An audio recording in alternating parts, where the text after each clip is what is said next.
Very excited here to chat with a former public service commissioner and former Republican legislator out of Laurel, Brad Molnar, here in studio with us. Brad, great to see you. Thanks for popping into the studio. Oh, it's absolutely a pleasure each and every time, Aaron. Yeah, and always enjoy getting your phone calls as well here on the show. But in addition to getting your phone calls, I thought, God, why don't you come in and join us in studio so we can have more time to chat about this? So we had a really cool phone call with you recently, and you shared some interesting insight from some folks that you've been chatting with from China, and just their perspectives on America and American democracy and all of that.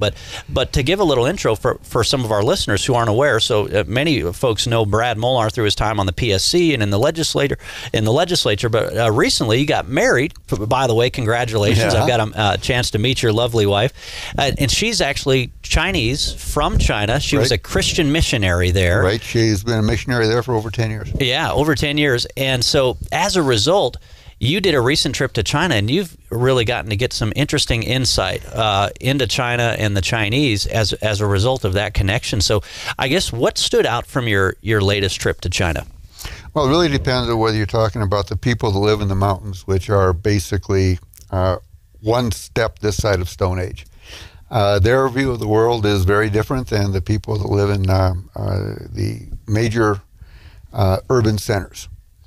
The one thing that surprised me was the Chinese government shut down all VPNs. I had one on my computer my wife installed, and that stopped 2 days before I went to China, as did hers, but she also had two others. And the last one got shut down about 3 days before we came back. So the death grip on information in and out by the Chinese government is becoming stronger and stronger every day. But despite that, to my amazement, the people in China that I talk to, particularly the underground Christians, are very abreast of Montana politics. They're very abreast of what's going on in the world. They have very strong opinions. They're probably the strongest capitalist freedom group in China, which is why they're persecuted. There's over 250 million of them. And it was absolutely delightful to talk to conservative people finally. You had to go to China to run into a bunch of fellow conservatives, the underground Christians. Yeah, that's remarkable. They hated Beto O'Rourke with a passion. Really? Why Beto? When he said that if the churches in America would not support his view of gay marriage, that he would tax them. Oh, sure. Yeah. They went ballistic. Wherever I went, they wanted to talk about it. Is that possible in America? Yeah, and I said it's possible in Beto O'Rourke's America, which doesn't exist yet. You'll have to see. And of course, his presidential campaign had to shut down the doors. A VPN, I should say, for our listeners who are wondering, well, what's a VPN? Virtual private network. Basically, it's basically like what it does is it allows your computer to look as if your computer is actually in another location. So like if I wanted to watch a Netflix show while I was overseas, for example, in certain locations, I would have a VPN on my computer, because then they would think I'm in Belgium or Italy or wherever the server is pinging to, even though you're physically actually in, say, a Middle Eastern country or something like that. So the Chinese have pretty much shut that down, because if your computer thinks you're in another country, now you can get news from Hong Kong and you can get news from the U.S. and things like that. In 2017, the Chinese national government asked Apple to withdraw all apps that were sold in China that were VPNs. And being a good supporters of totalitarian communist regimes, Apple said, sure. And they did. They took them out. When the uprisings in Hong Kong started, the Chinese government asked Apple to withdraw their new app, which allowed them to observe crowds, because people were using it to avoid the demonstrations, and the demonstrators were using it to find the police and other demonstrators. Bang, gone. Apple has done more to shut down the free flow of information in China than any other entity I'm aware of. All because they want access to the market, all because of the almighty dollar. And we saw the NBA cave to the Chinese, because you just had an owner. You had an owner of one of the basketball teams just send out a simple tweet, and the NBA completely caved. LeBron James caved to the communist Chinese. Yeah, it was crazy. I was absolutely amazed at how easy it is to get Americans to stand against First Amendment rights if it's a matter of money. Absolutely amazed. Yeah. And it's not the pro-capitalists who are the ones to sell out for the almighty dollar, we might add. Well, you know, starting with the next person up above the coach that sent out the tweet, it grew and grew and grew. And all they had to do was be quiet. They didn't have to acquiesce. They could have said, look, you know, this is an internal problem issue with us. We stand with his right to say what he wants to say. And move on. Yeah. Brad Molnar, former public service commissioner and legislator out of Laurel, Montana. And yeah, we were talking about, recently he got married, and his wife is from China and has been a Christian missionary in China for about a decade now. And so he recently took a trip back there and has had friends stay at his home from China. And so he's really getting an interesting perspective on the conversations on the ground in China right now. And yeah, Brad, we talked about it during the break. I was trying to recall what prompted your phone call, and it was great. There was the Young Americans for Prosperity, and we had Henry Kriegel join us on the show. They did an event at Rocky Mountain College, kind of a discussion talking about forever wars and debating this concept of forever wars. And so I guess your wife went to the event, and her friends from China were just blown away by the fact that she was able to attend an event like this where you actually debate when and why your country would go to war. Right. Not only my wife was with me, but also a friend from China. And she contacted her relatives back in China and said, I've gone to this event discussing when America should go to war and when America should not go to war. And they said, well, did you have to go at night? Could you carry flashlights? How underground was this? How big was your case? Like, no, it was at a university and the lights were on and veterans were there, politicians were there, everybody was there, and they had this round discussion. And like, well, are they going to find you later and arrest you? Which actually reminded me at the time of a discussion I helped champion a bill in the legislature, and it was opposed by government. So on the way home, my wife said, are they going to find you now and kill you? She was absolutely paranoid that I stood up to the government and said, here's what I think. And, and another dozen people stood up with me and said, you guys have been wrong for a long time. You're outside your own laws. And so the people in China, even if they've been Americanized a little bit, are amazed at what freedom leads to. My wife has told me many times that when you meet a Chinese official, no matter how low level in China, you look down at the floor and you don't talk. She said, and here, you stand up with your fist in the air and tell them, I will boot you out of office. You better look at me when I'm talking to you. Yeah, you're going to need a real job when I get done with you. Exactly, especially in Montana. In fact, we'll talk about that more in the 9 o'clock hour. But, Montanans are notoriously independent. And I don't necessarily mean from a conservative liberal standpoint. We're just independent, and nobody's going to tell me what the heck to do. Right. So you recently traveled back to China and did it. And we were talking in the break because I was like, well, did you ever feel like you were being targeted? Because obviously you're a white guy and the tensions between the U.S. and China. And you said you actually got stopped by the pig police, which is not a derogatory term. No. They actually have pig police in China. Right. Yeah. Because of the Asian swine flu in China, which has decimated large sections of their pork production,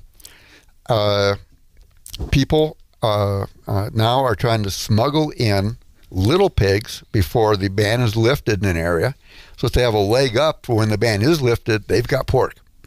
So the Army goes in.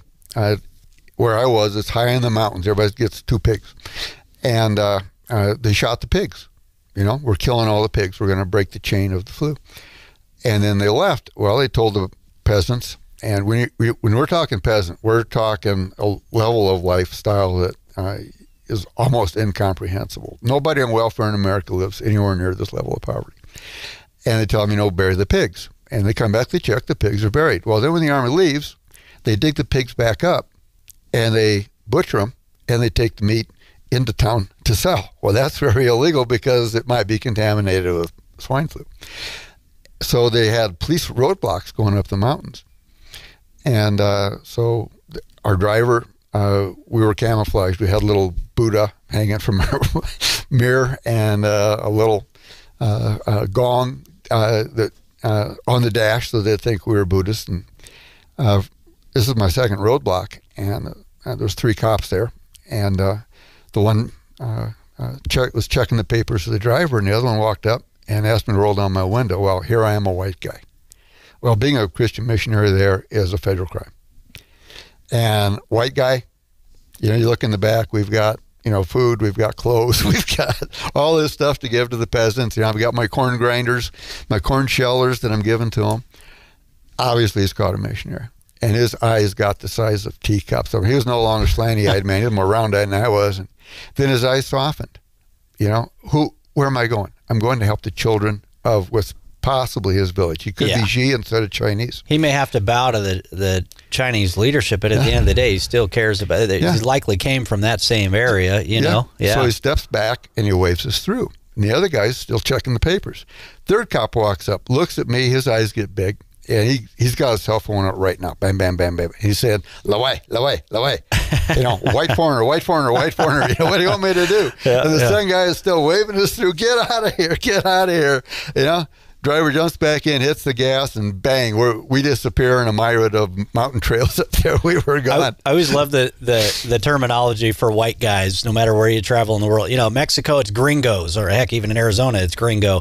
Lawai, I guess, in China. In parts of Africa, it's Mzungu, which are the white foreigners. Had a brother in the military, and he would tell people, "I'm a chocolate Mzungu."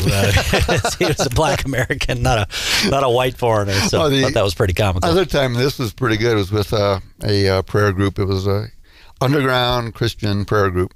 It was a warm day. It was a windy day. We're high up in this little apartment, and windows are open, and they and my wife are they're singing and doing their prayer meeting and everything, and I'm just standing there watching, taking pictures. All of a sudden, wham, the door blows open.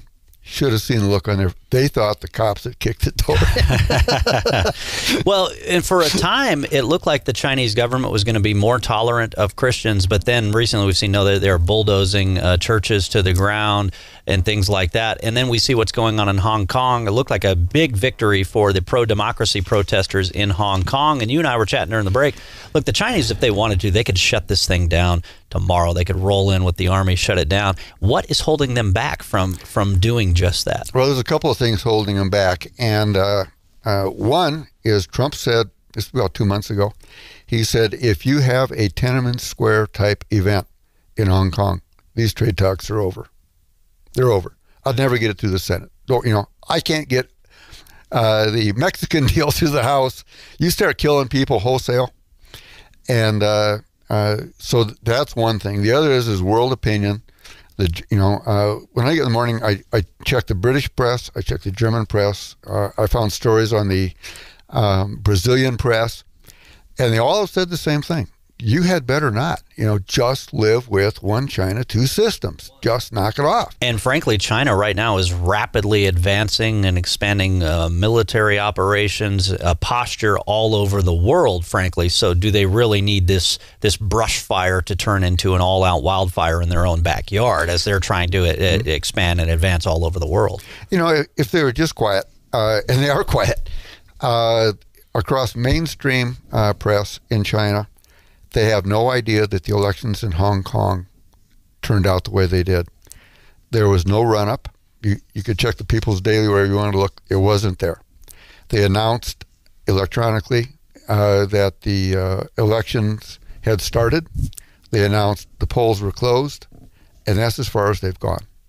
The people of mainland China do not know that almost 90% of the voters in Hong Kong said, we do not support the candidates that represent the totalitarian, communist dictatorship of Beijing.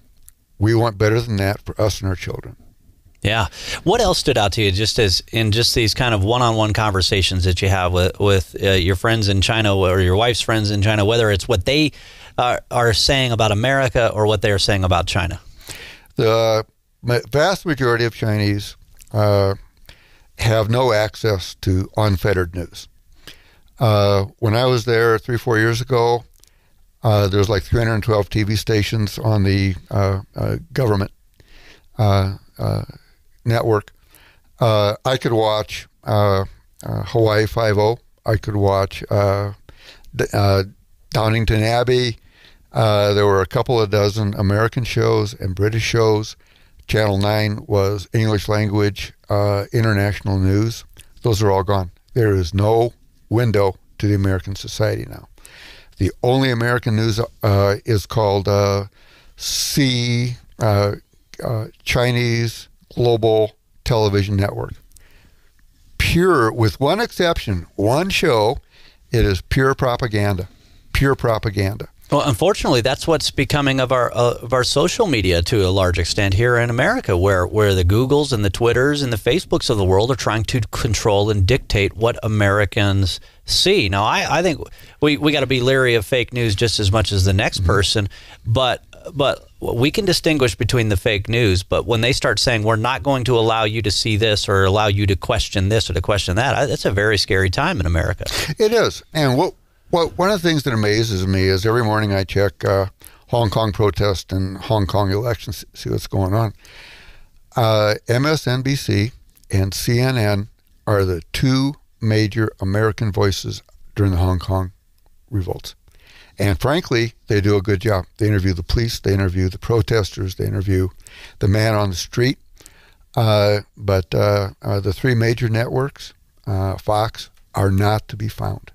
Not to be found, and that's too bad. Yeah. I think, and part of it, CNN has always had a better international presence on that front too. Yeah. Well, I'll tell you what, Brad Molnar, this has just been a pleasure. If folks are looking for a speaker to speak at their lunch group or their club or whatever, I don't know if you're willing to do it, but man, this would be a great thing to take out on the road and really talk about over a lunch conversation with my folks. wife loves. She's got a little slideshow. She loves to go and tell people of what China is really like and what the Chinese people, particularly the Christians, have to go through daily that we can't even imagine. Yeah. Well, that'd be great to see and hear. Brad Molnar, thanks for dropping in. Great to see you here in the studio. Thanks for joining us. You bet.